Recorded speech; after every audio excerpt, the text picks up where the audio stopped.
Hi, I'm James with JNC Home Repair. Today I'm going to show you how to choose a wood stain.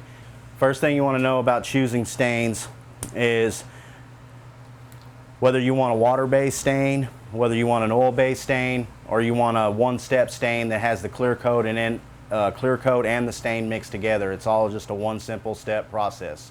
Okay. The reason you may want to use a water-based stain, it's quick drying. It's going to dry within about an hour. Versus an oil-based stain where it's going to take at least 8 hours to 24 hours for it to dry.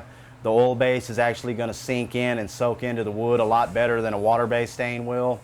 But if you're like, kind of in a hurry, you're trying to get something done real quick, you may want to choose a water-based stain. The colors are a lot more limited as far as an oil-based stain, but they're both very good products. I've refinished numerous things with them, and both of them have worked, excellent. So. There's another product they have on the market that's called Polyshades.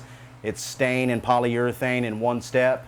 And the good thing about this stuff right here is you don't actually have to sand down the wood. You don't have to, as long as the color that you're going with is darker than what you have on your existing wood now, you can use this stain. You can just basically brush it on, and that's it. You brush it on in one step, it dries. And you've got a clear coat and a stain all in one step. Okay, with these oil-based and water-based stains, you're actually going to have to sand down if there's a varnish or some kind of clear coat, polyurethane, something like that. You're actually going to have to get that stuff off of there for the wood to actually accept the stain. And that's a good way to go ahead and use strippers and liquid deglossers also. You can use that stuff to actually get the stuff off the wood because it won't take it without it.